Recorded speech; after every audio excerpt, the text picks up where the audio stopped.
పెద్దలు రాష్ట్ర ముఖ్యమంత్రి శ్రీ యనమల రేవంత్ రెడ్డి గారికి ఒకసారి మీరు అందరూ కూడా కరతాళ ధ్వనులతో స్వాగతం పలకాలని చెప్పేసి సందర్భం కోరుతా ఉన్నా. ఈరోజు ఒక చిన్న కార్యక్రమం అయినా కూడా అడిగిందే తడువుగా నేను స్టూడెంట్స్తో ఇంటరాక్ట్ కావడానికి వస్తా, ఆ స్కూల్ ఓపెనింగ్కి వస్తా అని చెప్పేసి మీ అందరినీ కలవడానికే ఈరోజు ఎంత బిజీ షెడ్యూల్ ఉన్నా అన్ని కార్యక్రమాలను చూసుకుంటూ ఈరోజు ఒక ముఖ్యమంత్రి హోదాలో ఇక్కడికి మీ అందరినీ కలవడానికి వచ్చినందుకు మీరు మరొక్కసారి ముఖ్యమంత్రి గారికి ధన్యవాదాలు తెలియజేయాల్సిందిగా కోరుతా ఉన్నాం. గౌరవ ముఖ్యమంత్రి గారికి మరియు వారితో పాటు ఈ కార్యక్రమానికి విచ్చేసిన రాష్ట్ర ఐటీ ఇండస్ట్రీ శాఖ మంత్రి పెద్దలు శ్రీధర్ బాబు గారికి, అదేవిధంగా రాష్ట్ర పశుసంవర్ధక శాఖ మంత్రి వాకిటి శ్రీహరి గారు, రాష్ట్ర ఎక్సైజ్ శాఖ మంత్రి పెద్దలు జూపల్లి కృష్ణారావు గారికి, planning board vice chairman Shri Jillela Chinnareddy గారికి, మరియు మిగతా సహచర శాసనసభ్యులకు, కార్పొరేషన్ చైర్మన్లకు, అదేవిధంగా ఈ కార్యక్రమానికి పాల్పంచుకోవడానికి విచ్చేసిన అధికారులకు, ముఖ్యంగా విద్యార్థులకు, కాంగ్రెస్ పార్టీ కుటుంబ సభ్యులకు అందరికీ పేరు పేరున మీడియా మిత్రులకు పేరు పేరున హృదయపూర్వక ధన్యవాదాలు. ముఖ్యంగా ముఖ్యమంత్రి గారికి ఒక విషయం, ఇక్కడ మనం ఈ ప్రాంతంలో ఇప్పుడు ఓపెన్ చేసిన గవర్నమెంట్ గర్ల్స్ హై స్కూల్కు నేను ఒకరోజు ఎమ్మెల్యే కాకముందు ఇక్కడికి రావడం జరిగిందన్న. అప్పుడు ఆ గర్ల్స్ హై స్కూల్ పరిస్థితి ఏంటంటే చాలామంది అమ్మాయిలు దాదాపు ఒక 350 స్టూడెంట్స్ ఆ రోజు చదువుతూ ఉండే. ఇక్కడికి వచ్చినప్పుడు అమ్మాయిలందరూ కూడా ఒకటే క్లాస్ రూమ్లో 2 క్లాసులు నడుపుతూ ఉండే. కొందరు అమ్మాయిలేమో ఇక్కడ చెట్లు ఉండే, ఆ చెట్ల కిందనే కూర్చొని చదువుతూ ఉంటే ఆ రోజు నేను మాట ఇచ్చిన, ఖచ్చితంగా మన ప్రజాప్రభుత్వం వస్తుంది, నేను ఎమ్మెల్యే గెలిచిన తర్వాత మీకు హై స్కూల్ కట్టిస్తానని చెప్పేసి ఆ రోజు మాట ఇచ్చిన. ఈరోజు గౌరవ ముఖ్యమంత్రి గారి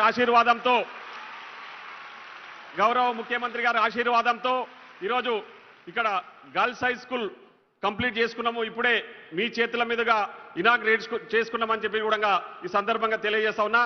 కొత్తకోట పట్టణానికి సంబంధించి మీకు పూర్తిగా తెలుసన్న, ఎందుకంటే గతంలో మీరు వనపర్తిలో చదువుకుంటున్నప్పుడు ఈ ప్రాంతం గురించి మీకు పూర్తిగా అవగాహన ఉంది.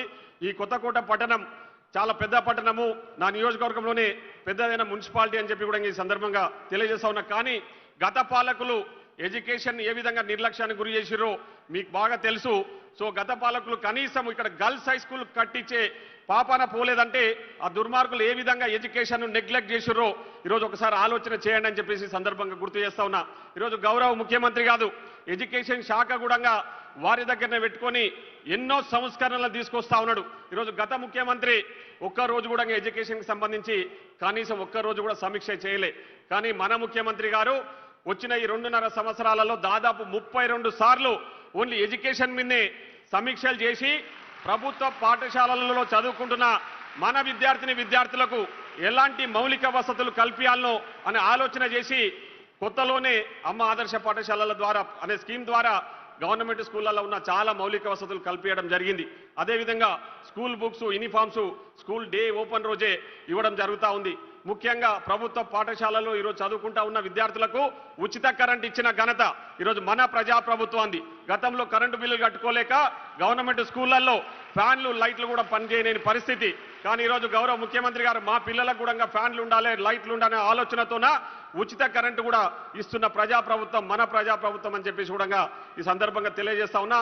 అదే కాకుండా ఈరోజు చాలా మంది ఈరోజు మిడ్ డే మీల్లు, అదేవిధంగా రెసిడెన్షియల్ స్కూళ్ళలో చదువుకుంటున్న అమ్మాయిలు ఇక్కడికి చాలా మంది వచ్చారు. మీకు అందరికీ తెలుసు, కాస్మెటిక్ ఛార్జెస్, మెస్ ఛార్జెస్ పెంచిన విషయం కూడా ఈ సందర్భంగా గుర్తు చేస్తున్నా. గౌరవ ముఖ్యమంత్రి గారు మీ గురించి ఆలోచన చేసే మా పిల్లలు బాగుండాలి, మా పిల్లలు మంచిగా చదువుకోవాలనే ఆలోచనతోనే కాస్మెటిక్ ఛార్జెస్, అదేవిధంగా మెస్ ఛార్జెస్ పెంచిన విషయాన్ని ఈ సందర్భంగా గుర్తు చేస్తున్నా. మరో ముఖ్య ముందడుగు ఏంటంటే మన పిల్లలు పొద్దున్నే స్కూళ్ళకు వస్తున్నారు, తల్లిదండ్రులు కూలీ పనాలు చేసుకొని వాళ్ళకు వంటలు చేసే పరిస్థితి ఉండదు, పొద్దున పూట బ్రేక్ఫాస్ట్ పెట్టే పరిస్థితి ఉండదు. కాబట్టి మన పిల్లలకు మంచి పౌష్టికాహారంతో కూడిన ఉదయం పూట అల్పాహారం కూడా పెట్టాలనే ఆలోచనతోన గౌరవ ముఖ్యమంత్రి గారు ఒక ఆలోచన చేసి తొందరలోనే బ్రేక్ఫాస్ట్ కూడా శ్రీకారం చుట్టబోతా ఉన్నాం. మీ అందరికీ కూడా మిడ్ డే మీల్తో పాటు బ్రేక్ఫాస్ట్ కూడా అందిస్తున్న మన ప్రజాప్రభుత్వం, మన గౌరవ ముఖ్యమంత్రికి మీరందరూ కూడా ధన్యవాదాలు తెలియజేయాలని చెప్పి ఈ సందర్భంగా తెలియజేస్తా ఉన్నా. అదేవిధంగా నా నియోజకవర్గానికి సంబంధించి నిజంగా నేను గర్వపడతా ఉన్నా. ఒక గొప్ప దార్శనికుడు, ఒక ఫ్యూచర్ ఆఫ్ తెలంగాణ అనే ముఖ్యమంత్రి నాయకత్వంలో మేము పనిచేస్తున్నందుకు గర్వపడతా ఉన్నాం. ఎందుకంటే ఈరోజు నా కాన్స్టిట్యున్సీకి సంబంధించే ఈ 2.5 సంవత్సరాల కాలంలో కురుమూర్తి దేవస్థానానికి అక్కడ పోవడానికి ఇబ్బందిగా ఉందని చెప్తే అడిగిందే తడుగా 110 కోట్ల రూపాయలు ఇచ్చి ఆ ఘాట్ రోడ్ నిర్మాణం చేస్తా ఉన్నాం. నెక్స్ట్ బ్రహ్మోత్సవాలకల్లా ఆ రోడ్డు పూర్తవుతుంది. ముఖ్యమంత్రి గారి చేతుల మీదుగానే ఆ రోడ్డు కూడా ఓపెన్ చేసుకుంటామని ఈ సందర్భంగా తెలియజేస్తా ఉన్నాం. అదేవిధంగా చాలా మంది వెనుకబడ్డ తరగతులు ఎస్సీ ఎస్టీ బీసీ మైనార్టీ ఉన్నత వర్గాల్లో వెనుకబడ్డ తరగతులందరికీ మంచి విద్యను అందించాలి, కార్పొరేట్ స్థాయి విద్యను అందించాలనే లక్ష్యంతో ముఖ్యమంత్రి గారు గొప్ప ఆలోచన చేసి యంగ్ ఇండియా ఇంటిగ్రేటెడ్ రెసిడెన్షియల్ స్కూల్ను మన నియోజకవర్గానికి ఇవ్వడం జరిగింది. ఆల్రెడీ పనులు నడుస్తూ ఉన్నాయి. నెక్స్ట్ అకాడమిక్ ఇయర్ కల్లా ఆ స్కూల్ కూడా పూర్తి చేస్తాం. అది కూడా గౌరవ ముఖ్యమంత్రి గారు మాకు ఇచ్చిన గొప్ప అవకాశం అని కూడా ఈ సందర్భంగా తెలియజేస్తా ఉన్నాం. దాంతోపాటు ముఖ్యంగా మా నియోజకవర్గానికి సంబంధించి వాళ్ళు టీఆర్ఎస్ పార్టీ అంటే అధికారంలోకి వచ్చినాక కూడా మా నియోజకవర్గంలో డిగ్రీ కాలేజ్ లేదు. కానీ మన ప్రజాప్రభుత్వం ఏర్పడ్డ కొత్తలోనే ముఖ్యమంత్రి గారు ఎడ్యుకేషన్కి సంబంధించి ఏ విధమైన ఇంపార్టెన్స్ ఇస్తున్నారని చెప్పడానికి డిగ్రీ కాలేజ్ కూడా నేను అడిగిందే తడుగా డిగ్రీ కాలేజ్ కూడా ఇచ్చిండు. డిగ్రీ కాలేజ్ రన్ అవుతా ఉందని కూడా నేను ఈ సందర్భంగా తెలియజేస్తా ఉన్నా. అదేవిధంగా దేవరకద్రను మున్సిపాలిటీ చేయడానికి కూడా ముఖ్యమంత్రి గారు సహకరించారని ఈ సందర్భంగా తెలియజేస్తా ఉన్నా. అన్నింటికంటే ముఖ్యంగా మన దగ్గర ప్రపంచ ప్రఖ్యాతిగాంచిన బ్రహ్మోస్ మిసైల్ మ్యానుఫ్యాక్చరింగ్ యూనిట్ కూడా మన దగ్గర రావడానికి ప్రభుత్వం తరపున ల్యాండ్ ఇవ్వడానికి కూడా ముఖ్యమంత్రి గారు ఒప్పుకున్నందుకు నా నియోజకవర్గ ప్రజల తరపున గౌరవ ముఖ్యమంత్రి గారికి నేను ఈ సందర్భంగా ప్రత్యేకంగా ధన్యవాదాలు తెలియజేస్తా ఉన్నానని కూడా ఈ సందర్భంగా తెలియజేస్తా ఉన్నా. అదేవిధంగా ఇంకా కొన్ని విషయాలకు సంబంధించి మీ నోటీస్ తీసుకురావాలని చెప్పేసి ఈ సందర్భంగా గుర్తు చేస్తా ముఖ్యమంత్రి గారిని కోరుతా ఉన్నా. ముఖ్యంగా ఇక్కడ కొత్తకోట పట్టణానికి సంబంధించి మీకు పూర్తి అవగాహన ఉందన్న. ఒక దాదాపు 50,000 మంది పాపులేషన్ ఈ పట్టణంలో ఉంటారు. కానీ మాకు ఇక్కడ డిగ్రీ కాలేజ్ లేదు. మీరు దయదలిసి ఇక్కడ కొత్తకోట పట్టణానికి డిగ్రీ కాలేజ్ ఇవ్వాలని చెప్పేసి నేను ఈ సందర్భంగా కోరుతా ఉన్నా. అదేవిధంగా ఇక్కడ ముస్లిమ్స్ కూడా దాదాపు 4,000 మంది ఓటర్సే ఉంటారు. పాపులేషన్ కూడా దాదాపు ఒక 10,000 మంది పాపులేషన్ ముస్లిమ్స్ ఉంటారు. ఇక్కడ ఉర్దూ మీడియం కాలేజ్ లేక చాలా మంది ఇబ్బంది పడతా ఉన్నారు. ఒక ఉర్దూ మీడియం కాలేజ్ కూడా ఇక్కడ ఇవ్వాలని చెప్పేసి నేను ఈ సందర్భంగా కోరుతా ఉన్నా. అదేవిధంగా సబ్ రిజిస్ట్రార్ ఆఫీస్ కూడా ఇక్కడ లేదు. నా నియోజకవర్గంలోనే సబ్ రిజిస్ట్రార్ ఆఫీస్ లేదు. రిజిస్ట్రేషన్కి సంబంధించి పోతే జడ్చర్లలో పాలమూరు ఇక్కడ వనపర్తికి పోవాల్సిన పరిస్థితి. మీరు దేవరకద్రలో అదేవిధంగా కొత్తకోటలో 2 సబ్ రిజిస్ట్రార్ ఆఫీసులు ఇవ్వాలని చెప్పేసి మీరు గౌరవ శాఖ మంత్రి గారికి చెప్పాలని చెప్పేసి ఈ సందర్భంగా కోరుతా ఉన్నా. అదేవిధంగా ఇక్కడ మూసాపేట అడ్డాకుల్లో ఈ రెసిడెన్షియల్ స్కూల్స్ లేవు కాబట్టి పిల్లలందరూ కూడా బయటకు పోయి చదువుకుంటా ఉన్నారు. అక్కడ ఒక 2 రెసిడెన్షియల్ స్కూల్స్ కూడా మీరు మంజూరు చేయాలని చెప్పేసి ఈ సందర్భంగా కోరుతా ఉన్నా. ముఖ్యంగా ఇక్కడ కొత్తకోట పట్టణంలో 30 బెడెడ్ హాస్పిటల్ ఇవ్వడం జరిగిందన్న. అది వర్క్ నడుస్తూ ఉంది. కానీ దాని కన్వర్షన్ కోసం 50 బెడెడ్ హాస్పిటల్ కింద కన్వర్షన్ కోసం నేను ప్రపోజల్స్ పెట్టినా అది మీ దృష్టిలో కూడా ఉంది. అది ఫైల్ కూడా ఇప్పుడు మీ దగ్గరకు వస్తూ ఉంది. దయచేసి అది 50 బెడెడ్ కింద కన్వర్షన్ చేస్తే ఈ ప్రాంత ప్రజలు అదేవిధంగా ఇక్కడ పక్కల మదనాపురం మండల వాళ్ళకు కూడా ఉపయోగకరంగా ఉంటుంది. కాబట్టి దాన్ని 50 బెడెడ్ కింద కన్వర్షన్ చేయాలని చెప్పేసి మీకు ఈ సందర్భంగా కోరుతా ఉన్నా. అదేవిధంగా ఇక్కడ ఎస్సీ అండ్ బీసీ హాస్టల్స్ లేక అమ్మాయిలు కొందరు ఇబ్బంది పడతా ఉన్నారు.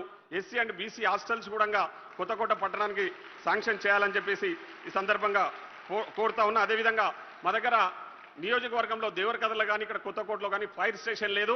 నేను ఆల్రెడీ చాలా సందర్భాల్లో కన్సర్న్ అఫీషియల్స్ దృష్టికి కూడా తీసుకురావడం జరిగింది.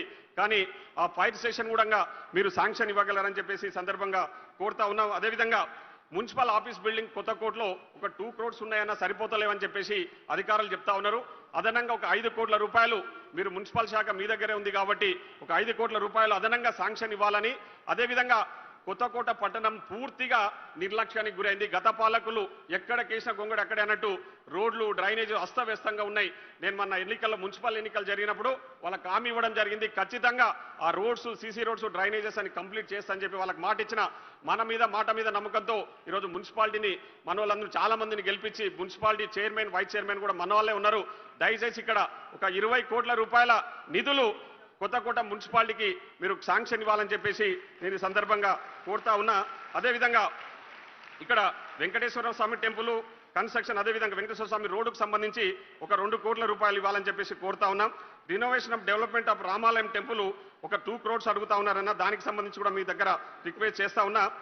అదేవిధంగా కన్స్ట్రక్షన్ ఆఫ్ బ్రిడ్జెస్ అండ్ దానికి సంబంధించి దాదాపు ఒక 100 కోట్ల రూపాయలు ఇంకా నా నియోజకవర్గానికి ఇస్తే ప్రతి దగ్గర కూడా కొన్ని పెండింగ్ ఉన్నాయి. రోడ్స్ డ్రైనేజెస్ అవన్నీ కూడా పూర్తి చేయడానికి అవకాశం ఉంటుంది. కాబట్టి మీరు దయదలిసి ఒక 100 కోట్ల రూపాయలు అదనంగా శాంక్షన్ ఇవ్వాలని. అదేవిధంగా మిషన్ భగీరథకు సంబంధించి డ్రింకింగ్ వాటర్ విషయంలో నా దగ్గర చాలా గ్రామాలలో ఇబ్బందికరంగా ఉంది. దయచేసి మీరు డ్రింకింగ్ వాటర్కి సంబంధించి ఒక 23 crores ఎస్టిమేషన్స్ ఉన్నాయి.